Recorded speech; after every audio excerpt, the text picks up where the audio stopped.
બાબતે હું આપનું ધ્યાન દોરું કે ગાંધીધામ જ્યારે મેં ચીફ ઓફિસર તરીકે ગાંધીધામ નગરપાલિકામાં માર્ચ 2023માં ચાર્જ સંભાળેલો, જ્યારે 31 માર્ચે અમારો રેકોર્ડ થયેલો 77 લાખનો એક દિવસની વસૂલાતનો, અને તે રેકોર્ડ આજે 30/6/2025ના એક જ દિવસમાં 1 કરોડ 2 લાખ જેવી રકમની વસૂલાત કરી, જે આપણે ચાલુ વર્ષમાં જે આપણે 10% રિબેટ આપીએ છીએ તે રિબેટ આપવાના છેલ્લો દિવસ હતો.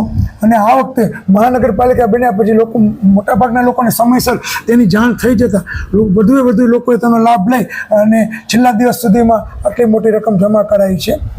મહાનગરપાલિકા દ્વારા હાલના તબક્કે હજી નગરપાલિકાના રેટ મુજબ ટેક્સ લેવામાં આવે છે.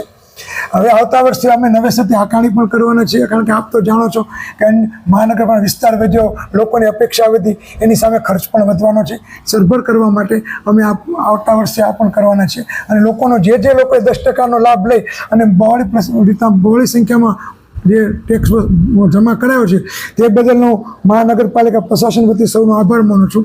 અને હજી લોકોને જેને આ લાભ લેવો હોય અને 5% રિબેટનો લાભ પણ આ મહિને ચાલુ છે તો તેઓ લઈ શકે છે.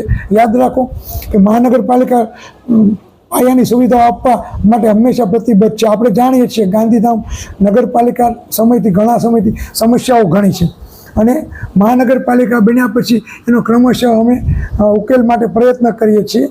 અને લોકોને સારામાં સારી સુવિધા બને એટલી ઝડપથી મળે એવો પ્રયત્ન રહે છે. અને લોકોએ જે ફરી વખત ગાંધીધામ આદિપુર જનતાનું આભાર વ્યક્ત કરું છું કે તેઓએ મોટા સંખ્યામાં આ સ્કીમનો લાભ લઈ વેરા જમા કરાયો, તે બદલ ફરીવાર આભાર વ્યક્ત કરું છું.